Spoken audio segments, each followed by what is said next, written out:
datos y documentaciones de la provincia de Formosa. Vamos a hablar acerca del índice de inflación que lo publicó el INDEC el pasado jueves. Hay novedades, hay buenas noticias. Es como para también tomarlo como una cierta esperanza, porque venimos también de meses bastante difíciles y bueno, las cifras del mes de junio dieron un cierto alivio de que se pueda llegar a continuar en los próximos meses. Tuvimos una inflación en el mes de junio del 6% y vamos a ver cómo se explica esto y también qué impacto tiene dentro de la economía regional.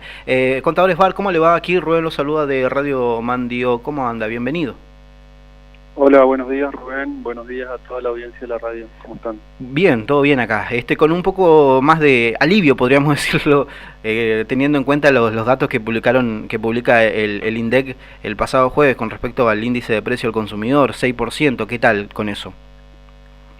Bueno, primero que todo tenemos que saber que esta variación del índice de precio al consumidor lo que mostró es que aquellos valores que el Ministerio de Economía de la Nación pretendía a través de las decisiones que fue tomando el ministro Massa, fueron dando efecto principalmente para la contención de lo que es el rubro de alimentos, que es lo que más afecta a la mesa de los argentinos y bueno, a los formoseños, y que este valor del 6%, como lo mencionaste, viene marcando una tendencia de descenso y de aceleración del índice. Pensemos que el pico que tuvimos allá por el mes de abril de 8,4, sí, después en mayo de 7,8 y hoy tener un 6% para el mes de junio da una perspectiva positiva y alentadora para lo que queda del semestre. Y eso también es importante porque justamente la problemática más compleja que tenemos después de la deuda con el FMI, bueno, y todo el proceso que sabemos que se está negociando también en Estados Unidos o en este momento con el tipo económico, la inflación es lo que más afecta a todos. Entonces, ver este dato nos da una visión positiva, digamos, de lo que queda del año.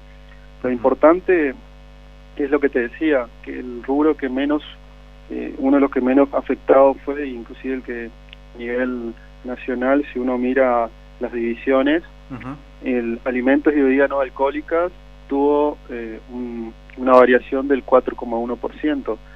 Pensemos que meses anteriores, inclusive en el mes de abril, que fue donde tuvimos el pico inflacionario, sí, habíamos tenido un 10% en este rubro. Por eso es que fue fuerte lo que impactó, vamos a decir, en el bolsillo de los argentinos. Y hoy tener un 4,1%, por supuesto que sigue siendo una inflación alta, no hablemos de que no es alta, pero que en este rubro de alimentos sea 4,1 también muestra cómo los precios se fueron controlando y se fueron estableciendo con pautas claras, donde principalmente si uno desglosa, vamos a decir, los alimentos y bebidas que midió el INDEC en este sentido, lo que ha bajado o disminuido, digamos, de valor, eran aquellos productos, algunos estacionales, principalmente las frutas y verduras, que habían marcado una tendencia a la suba muy fuerte, y hoy, por ejemplo, el tomate redondo ha bajado un 26,4%, así lo ha hecho también la lechuga, un 5,5%, la naranja, un 25,9%, el limón, 14,5%, y si nos vamos a las carnes, que es otro de los rubros también importante que suele afectar al consumo de todos los argentinos y formoseños. Por ejemplo, el pollo entero bajó un 5,3%, el asado, que es lo que más solemos tratar de comprar los fines de semana si se puede, sí, solamente tuvo un incremento del 0,3%, así eso marca que justamente el precio del asado es uno de los que se pudo contener, igual que al mirar, por ejemplo, el corte como es nalga, 0,7, el cuadril 0,9, sí, y si uno mira esto, da justamente una perspectiva de lo que te decía, de que los precios de los productos básicos que van directamente a impactar a la mesa de los argentinos, hoy realmente no fue tan elevado como fueron meses anteriores, y eso permite que este índice que dio en junio, la tasa de variación, perdón, del índice que dio en junio, sí, haya mostrado que en alimentos sea uno de los que más bajo ha tenido el impacto dentro de este valor del 6%. A todo esto, en los últimos días también se registró un aumento importante del dólar blue, ¿no? Pegó un salto importante también. ¿Eso va a tener su repercusión en el dólar oficial? ¿Eso después se va a terminar mostrando en góndolas? Y también la otra parte, ¿no? Porque acá viendo uno de los rubros que más incrementó fue la de combustibles, por ejemplo, un 8%, muy alto, y comunicación, y esos fueron como los rubros que terminaron impactando directamente la cifra del IPC. Bueno, el rubro de comunicación, si vamos directamente a ese rubro, que fue un 10,5%, sí, tenemos que tener en claro que acá el mayor impacto viene por las telefonías y servicios de Internet. Sí.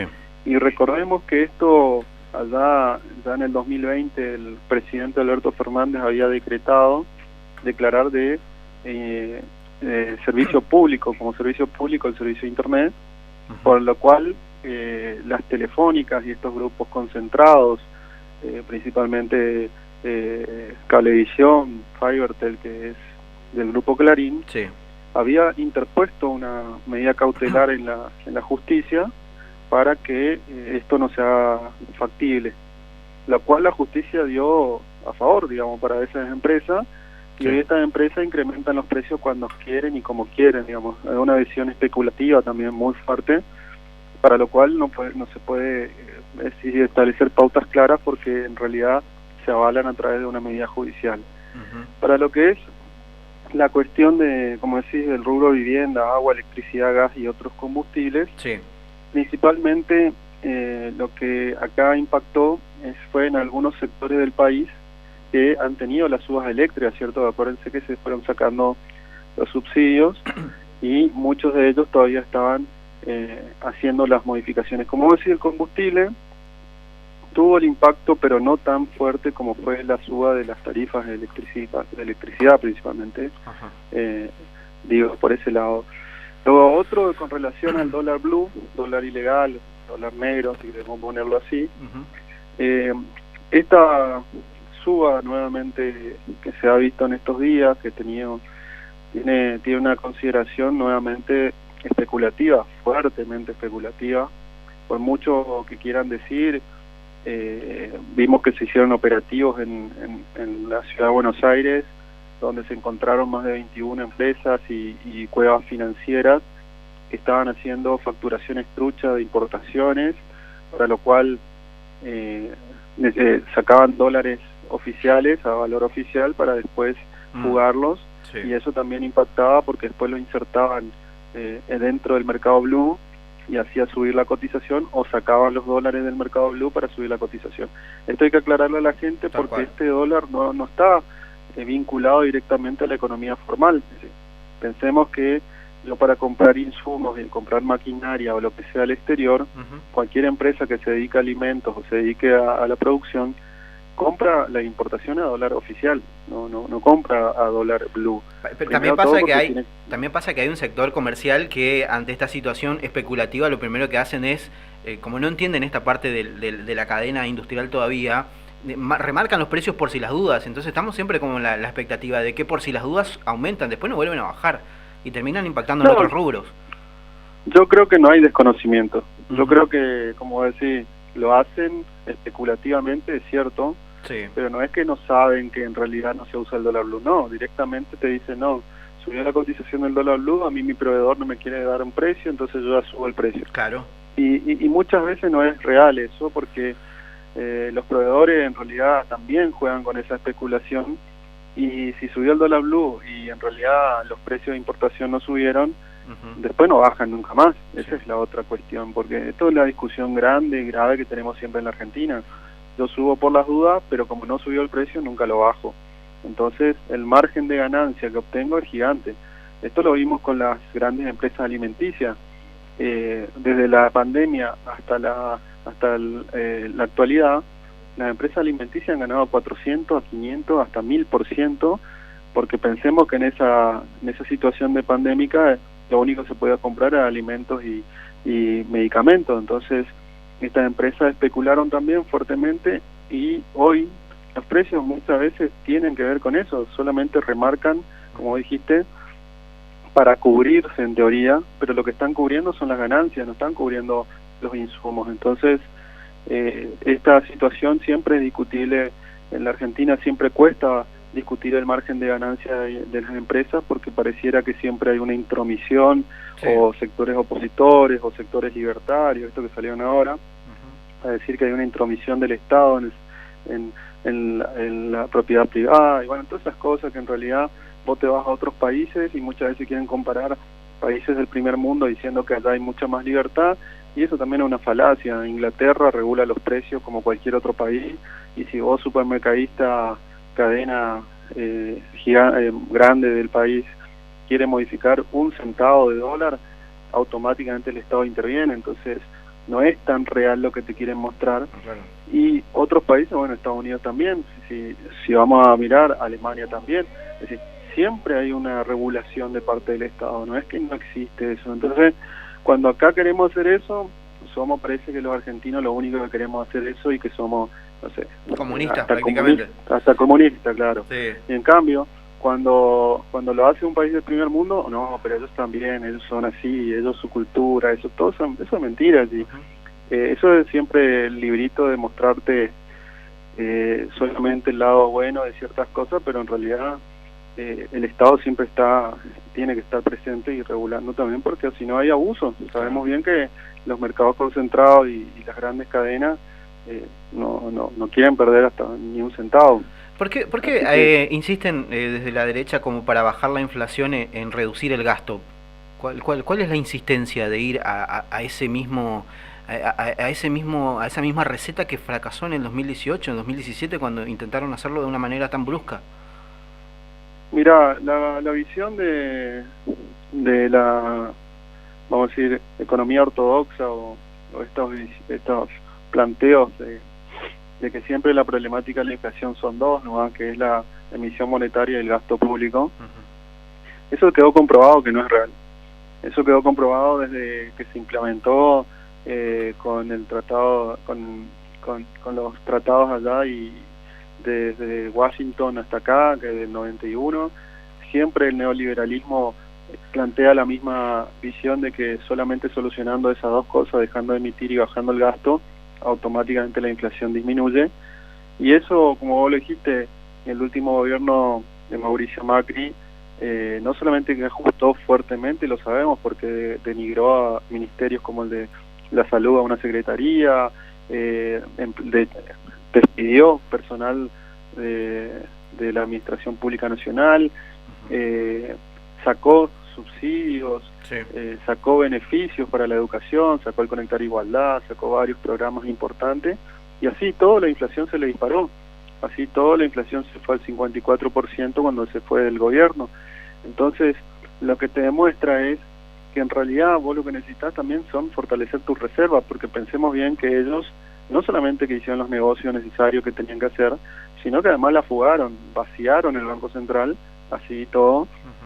Y hoy tener esa situación económica, financiera, donde no tenés los dólares necesarios, donde tenés un FMI que te controla hasta el mínimo gasto, también presiona justamente a que la inflación no disminuya. Pero como vos lo mencionaste, el gasto público para ellos siempre va a ser lo que nosotros, inclusive como gobierno nacional y provincial, creemos que son inversiones públicas. Es decir, la educación es inversión, la salud es inversión.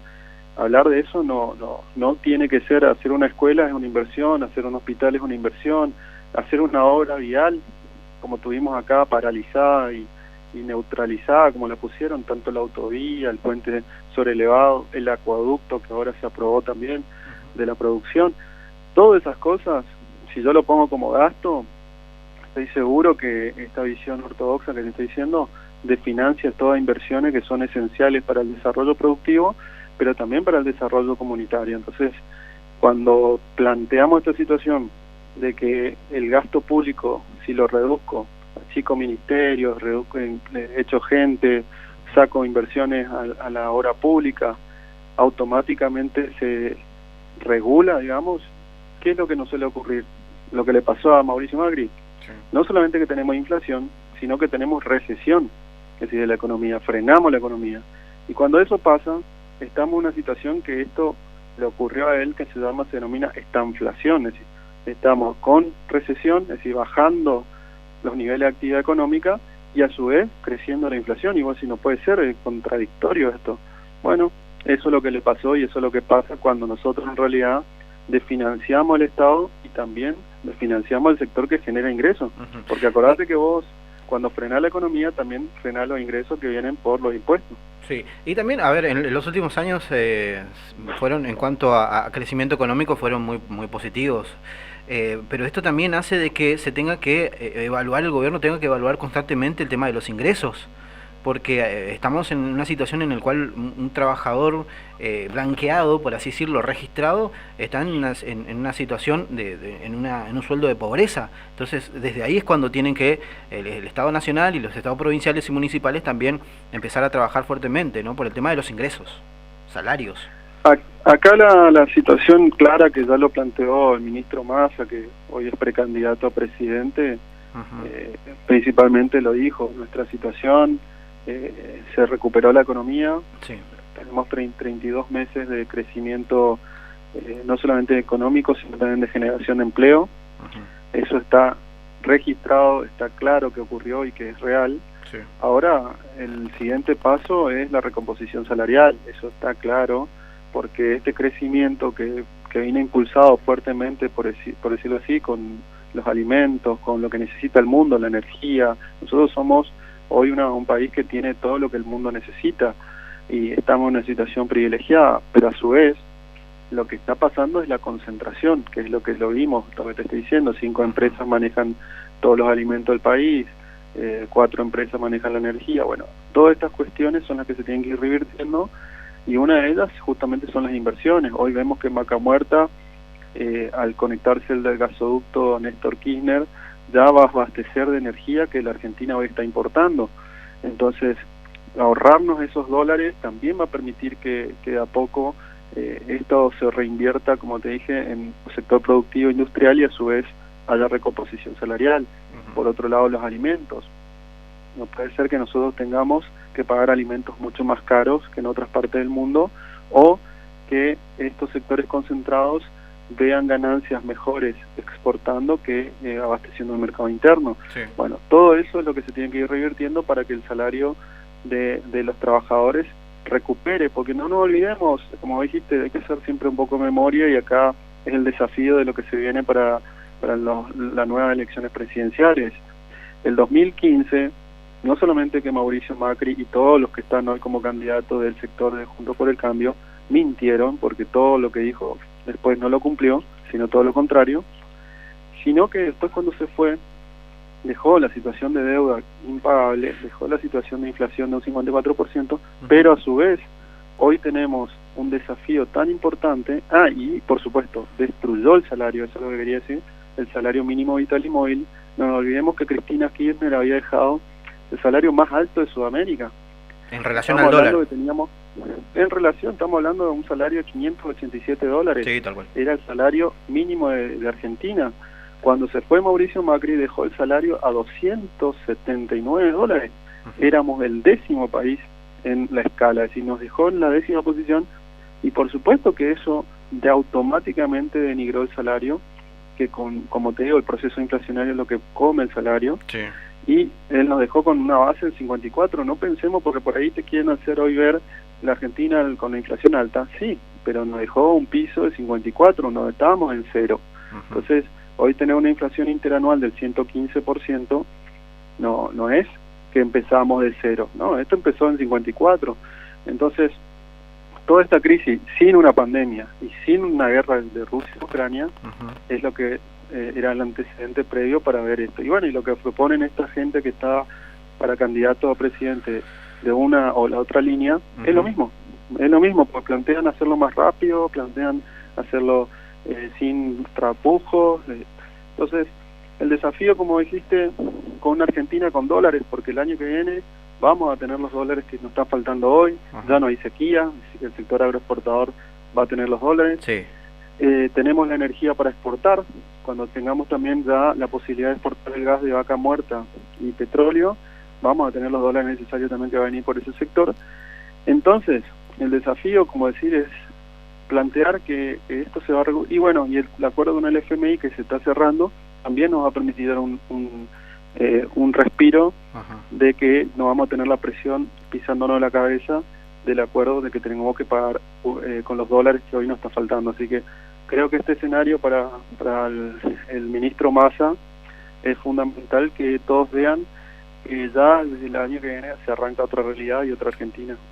Y más también teniendo en cuenta el contexto comercial, de una guerra comercial entre Estados Unidos y China, ¿no? Y en el cual Argentina en ese sentido bastante pragmática, ¿no? Se sienta con ambos a negociar, y vaya que negocia, porque le está sacando una hegemonía al dólar con el tema de los yuanes. Sí, por supuesto, hoy hay que sentarse con todos, hay que discutir con todos en la mesa grande, y en la mesa chica cerrar los acuerdos y los tratados. Hoy Argentina en el mes de agosto, si con toda la suerte, creo que ya el mes que viene va a formar parte de los BRICS, sí. Es otro bloque muy importante, donde sentarse a negociar solo ya no es lo mismo sentarse a negociar con Brasil, con India, con Rusia, con China, con Sudáfrica, y también da otra perspectiva que fortalece también al Mercosur, que es otro organismo que se está reflotando y se está tratando de que se ponga el peso necesario, porque hoy volvió Lula también a Brasil. Eso muestra un acuerdo bilateral que tenemos con ellos y tratados comerciales muy fundamental. Nosotros sabemos que nuestro socio comercial principalmente es Brasil, con las exportaciones, y como dijiste, después con China y Estados Unidos, que tienen sus distintos escenarios económicos. Principalmente hoy China ya supera en economía a Estados Unidos. Esto también es una realidad. Estados Unidos sigue siendo el país armamentístico más importante del mundo, tiene todas las armas del mundo, sí, pero la economía global hoy la maneja China. Entonces también es importante mirar a ese sector tan fundamental, y como otras economías que están en crecimiento fuertemente. Entonces sí. Nosotros tenemos para abastecer el mundo, y ellos también tienen productos para brindarnos. Entonces todo tiene que ver con la generación de valor, con el crecimiento, y no solamente mirar como una Argentina de los años, no sé, 1820, 1800, de agroexportación, que solamente tenemos que vender los productos directos, la materia prima, primarios al mundo, y no darle ningún tipo de agregado de valor. Bueno, eso se tiene que dejar de pensar, y hay sectores que plantean nuevamente esto, volver a una Argentina de un modelo agroexportador de 1800, y no es la realidad. Nosotros estamos en otro proceso, somos un proceso industrializador, somos un país industrial. Entonces también hay que pensar en eso. ¿Qué genera más trabajo? Y el sector industrial, no el sector agroexportador. Sí. Entonces también hay que mirar, no digo que el campo no sea fundamental, es un actor fundamental, pero también hay que pensar que nosotros somos un país capaz, y tenemos las personas capacitadas, y tenemos la tecnología para poder hacer productos que abastezcan al mundo y que tengan valor agregado. Perfecto. Ya lo vimos, somos uno de los 7 países que hace satélites, somos un país que está haciendo centrales nucleares y las exporta. Es decir, estamos en otra categoría también de país, que muchas veces lo quieren opacar o lo quieren ocultar, y eso también es importante siempre remarcarlo. Perfecto. Esbar, muchísimas gracias. Gracias por favor, por este tiempo. Por favor, pueden que tengan una buena jornada. Buena jornada, igualmente. Hasta luego. Bien, así dialogamos con el contador Julio Esbar, director de Estadísticas, Censos y Documentaciones de la provincia